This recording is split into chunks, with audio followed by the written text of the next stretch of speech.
Hello दोस्तों, कैसे हैं आप लोग। आई होप आप सभी लोग बहुत ही ज़्यादा अच्छे होंगे। तो स्वागत है आप लोगों का आज की इस वीडियो में, जहां मैं आप लोगों के लिए लेके आऊँ एक और रियल लाइफ हॉरर इंसिडेंट जो कि हुआ राजस्थान में रहने वाले समीर के साथ। तो बिना कोई देरी करते हुए आइए बढ़ते हैं इस कहानी की तरफ। तो ये कहानी है समीर की, जो कि राजस्थान के एक छोटे से गाँव से बिलोंग करता था और वो एक प्रोफेशनल रेसलर था। आप लोगों को मालूम ही है, जो रेसलर लोग होते हैं इन लोगों का फिजिक काफ़ी अच्छा होता है। और साथ ही साथ जो समीर था वो काफ़ी ज़्यादा गुड लुकिंग भी था। तो अपने करियर में और ज़्यादा आगे बढ़ने के लिए, या आप कह सकते हो अपने करियर में और ज़्यादा ग्रो करने के लिए, जो समीर है वो शिफ्ट होता है दिल्ली और यहाँ पे आके ज्वाइन करता है एक एकेडमी।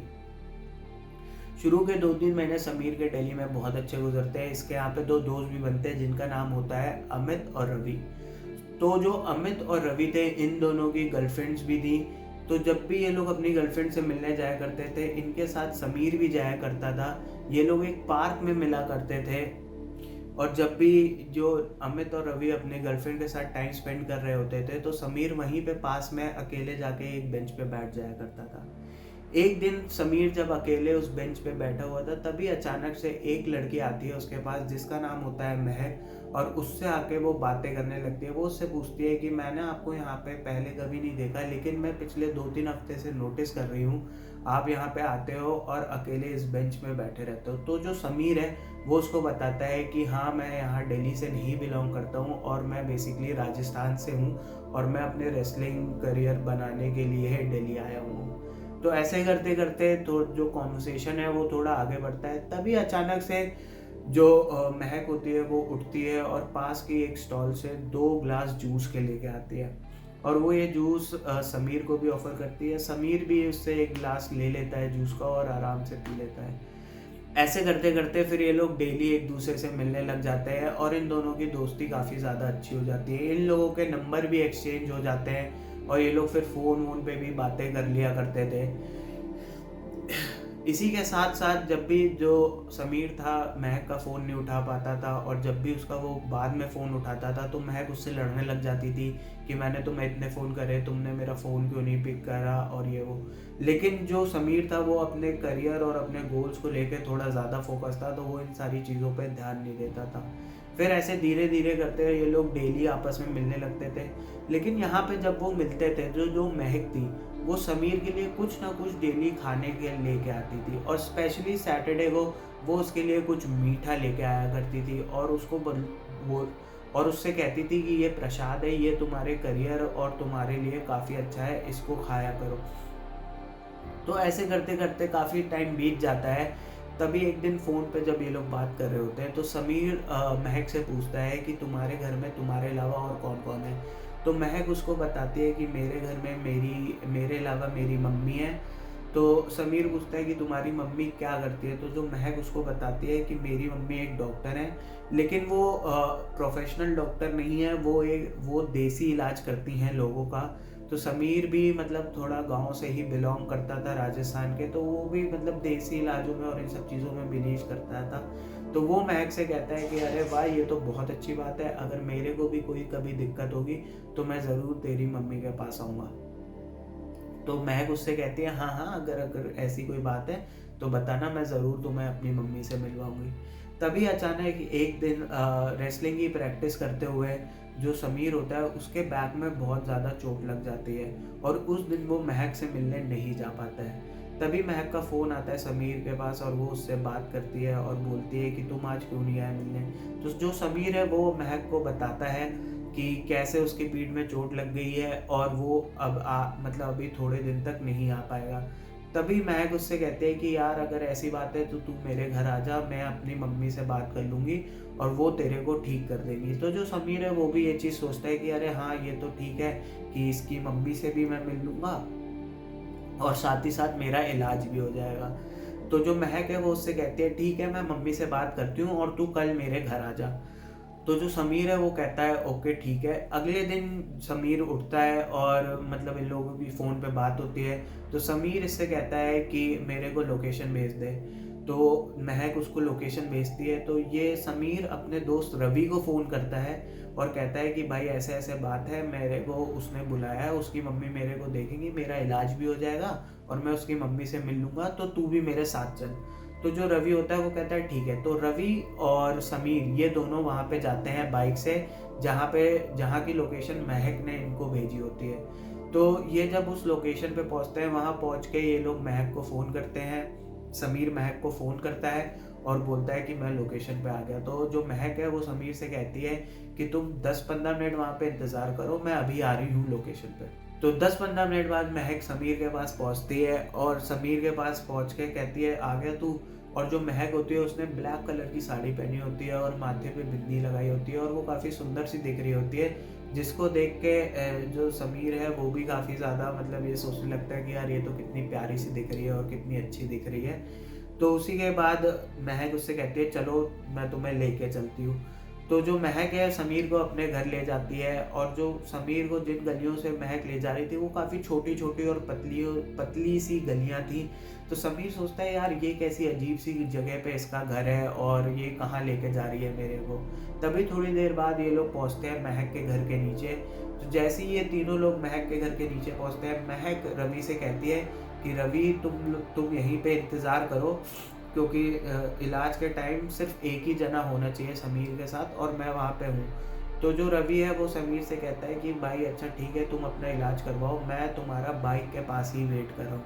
तभी जो महक होती है वो समीर को लेके जाती है अपने घर पे, जो कि होता है 3rd फ्लोर पे। घर या फ्लैट आप कुछ भी उसको समझ सकते हो।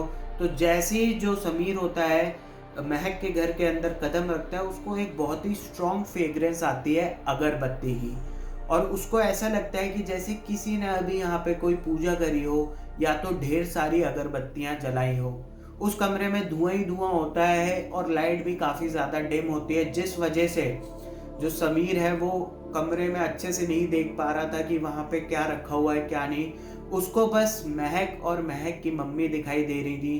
तो जैसे ही समीर महक की मम्मी से मिलता है, वो पहले तो उनको प्रणाम करता है, नमस्ते वमस्ते बोलता है और बताता है कि कैसे महक ने उसको बताया कि आप देसी इलाज करते हो और अभी एक दिन पहले ही मेरे कमर में थोड़ी सी चोट लग गई, तो मैं आपसे इलाज करवाने आया हूँ। तो जो महक की मम्मी होती है वो भी कहती है हाँ हाँ बेटा कोई बात नहीं, आप आए, मेरे को बहुत ज़्यादा अच्छा लगा। और महक भी मेरे को बताती रहती है कि आप लोग बहुत अच्छे दोस्त हो और वो पूरा दिन आप ही के बारे में मेरे से बात करती है। कोई नहीं, आप यहाँ पे बैठो, मैं अभी अंदर से आती हूँ। तो वो जो महक की मम्मी होती है वो अंदर से पानी लेके आती हैं और उसको देती हैं और उससे कहते हैं कि बेटा तो इलाज चालू करने से पहले अपने हाथ पैर अच्छे से धो लो। तो जैसा कि महक की मम्मी ने कहा होता है, समीर बिल्कुल वैसे ही करता है, अपने अच्छे से हाथ पैर धो लेता है। और जो महक होती है तभी अचानक से उसका फ़ोन आ जाता है और वो फ़ोन पे बात करते हुए बाहर चली जाती है। तो जो समीर होता है वो महक की मम्मी से पूछता है कि आंटी अब क्या करना है? तो महक की मम्मी बताती हैं बेटा आप 2 मिनट रुको, मैं 1 मिनट में अंदर से आई। तो जो महक की मम्मी है वो अंदर जाती हैं और थोड़ी देर में वो बाहर आती हैं और हाथ पकड़ती हैं समीर का और उसको भी अंदर ले जाती हैं। जैसे ही वो उसको अंदर दूसरे रूम में ले जाते हैं, वो रूम और भी ज़्यादा डार्क होता है और जैसे ही समीर उस रूम में कदम रखता है, उसके मन में और ज़्यादा नेगेटिविटी आ जाती है। वो बहुत ज़्यादा घबराने लग जाता है। जैसे ही उस कमरे में कदम रखते हो उसको एक पॉजिटिव वाइब नहीं आ रही थी, उसके मन में घबराहट चालू हो गई थी और वो वहाँ पे उसको बहुत ज़्यादा नेगेटिव वाइब आ रही थी। तो जैसे ही वो अंदर घुसता है कमरे में, तो महक की मम्मी उसको एक फिगर के सामने बैठने के लिए बोलती हैं। समीर बता रहा था कि यहाँ पे उसको ये नहीं पता चल पा रहा था कि वो फिगर कौन से भगवान का है। वो एक ब्लैक सा फिगर था। वो ये नहीं समझ पा रहा था कि ये कौन से भगवान या कौन से देवता हैं। तभी जो महक की मम्मी होती हैं वो समीर को बैठने के लिए बोलते हैं। तो समीर वहाँ नीचे बैठता है और वो समीर को देती हैं थोड़ा सा पानी, कहते हैं कि बेटा ये पानी पी लो। तो समीर वो पानी पी लेता है और जैसे ही समीर वो पानी पीता है उसका मुंह बिल्कुल ख़राब हो जाता है। मतलब उसका जो मुंह का टेस्ट है वो बिल्कुल कड़वा हो जाता है। और तभी जो महक की मम्मी होती है कहती हैं कि बेटा ये जो तुम्हारे सामने मूर्ति रखी है इसके सामने एक दिया जलाओ। तो समीर वैसा ही करता है, वो उस मूर्ति के सामने दिया जला देता है और जो इधर महक की मम्मी होती हैं वो कुछ मंत्र बोलने लग जाती हैं। थोड़ी देर मंत्र बोलने के बाद पीछे से महक आती है और महक एक काली सी पॉलीथीन में कुछ लेके आती है। वो साइड में रखती है उसको तो जो समीर होता है वो ज़्यादा ध्यान नहीं देता है, वो अपना इलाज करवा रहा होता है। तभी जो है महक की मम्मी एक माला समीर के गले में डाल देती है, और जैसे ही वो माला समीर के गले में पड़ती है, समीर और ज़्यादा नेगेटिव फ़ील करने लगता है, उसके मन में और ज़्यादा घबराहट होने लगती है। वो अपने मन में यही सोच रहा होता है कि कहीं उसने यहाँ आके कोई गलती तो नहीं कर दी। और जैसे ही वो माला उसके गले में पड़ती है, एक अजीब-सी ही बदबू उसको महसूस हो रही थी उस माला में से आते हुए, और वो बहुत ही ज़्यादा नेगेटिव वाइब फ़ील कर पा रहा था अपने चारों तरफ। तो वो इतना ज़्यादा घबरा गया था कि वो अपने मन ही मन में हनुमान चालीसा पढ़ने लग जाता है, और इधर जो महक की मम्मी है वो भी अपने मंत्र पढ़ना चालू रखती हैं। तो लेकिन जैसे महक की मम्मी को ऐसा कुछ पता चल जाता है कि ये अपने मन ही मन में हनुमान चालीसा पढ़ रहा है, तो वो जो अपने मंत्रों की स्पीड है वो और ज़्यादा तेज़ी से बोलने लगती हैं। और इधर जो समीर है वो भी बहुत ज़्यादा तेज़ी से हनुमान चालीसा पढ़ने लगता है। समीर उठने की कोशिश कर रहा होता है वहाँ से, लेकिन समीर की बॉडी जैसे फ्रीज़ हो गई हो, जैसे पैरालाइज़ हो गई थी। वो वहाँ से उठ ही नहीं पा रहा था, जब से उसको माला पड़ी थी उसका अपनी बॉडी पे कोई कंट्रोल ही नहीं रहा था। फिर तभी जो महक की मम्मी होती है वो काली पन्नी खोलती हैं, और समीर देख के बिल्कुल दंग रह जाता है। उस काली पन्नी में होता है मांस, और ये देख के समीर बहुत ही ज़्यादा और ज़्यादा घबरा जाता है। तो वो हनुमान चालीसा और तेज़-तेज़ पढ़ने लगता है, और थोड़ी देर बाद जैसी उसकी हनुमान चालीसा खत्म होती है, जो माला उसके गले में पड़ी होती है वो अपने आप टूट के बिखर जाती है।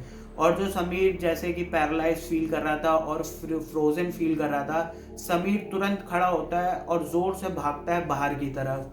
तो जो महक की मम्मी होती है वो ज़ोर से चिल्लाती है, बेटा क्या हो गया, क्या तुम उठ क्यों गए, तुम खड़े क्यों हो गए? लेकिन समीर कोई बात नहीं सुनता, वो सीधे भागता है गेट की तरफ।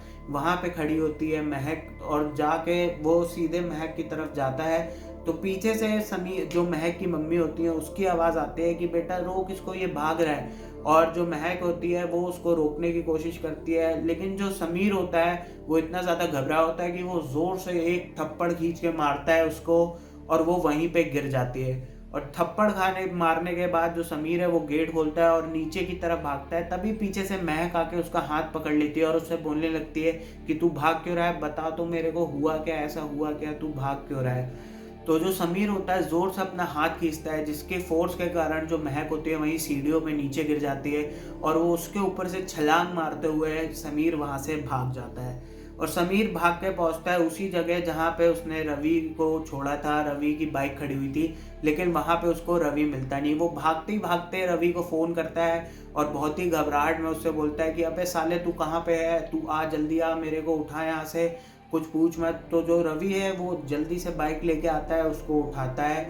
और वो देखता है कि जो समीर है वो काफ़ी ज़्यादा घबराया हुआ है। तो जो रवि है वो उससे पूछता है कि भाई तू इतना घबराया हुआ क्यों है? तो समीर उससे कहता अभी तू जल्दी से यहाँ से बाइक निकाल और यहाँ से निकल, मैं तेरे को बताता हूँ सारी बातें बाद में, अभी तू यहाँ से निकल, बस बाइक भगा।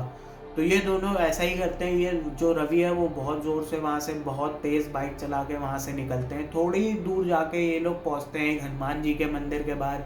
तो समीर रवि से कहता है वहाँ रुकने के लिए, ये दोनों वहाँ रुकते हैं और ये दोनों जाते हैं मंदिर के अंदर। जैसे ही ये लोग मंदिर के अंदर जाते हैं, जो नेगेटिविटी समीर फील कर रहा होता है वो तुरंत दूर हो जाती है। वो वहाँ जाते हैं, वहाँ के पंडित जी से मिलते हैं, और पंडित जी उनको प्रसाद देते हैं। तो वो प्रसाद खा के जो समीर का मुंह खराब हो गया था, मतलब जो उसके मन में जो उसके मुंह में कड़वाहट थी वो दूर हो जाती है वो प्रसाद खाते ही।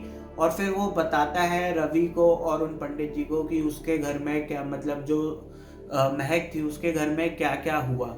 तो जब वो पंडित जी को ये सारी चीज़ें बता रहा था तो पंडित जी समझ गए कि वहाँ पे क्या चल रहा था क्या नहीं। तो पंडित जी समीर को बताते हैं कि बेटा तेरे ऊपर जो बालाजी की कृपा बहुत ही ज़्यादा है, और आज तेरी जान बाल बाल बच गई सिर्फ़ और सिर्फ बालाजी की वजह से। तो जो समीर है वो पंडित जी से पूछता है क्यों पंडित जी आप ऐसा क्यों कह रहे हो?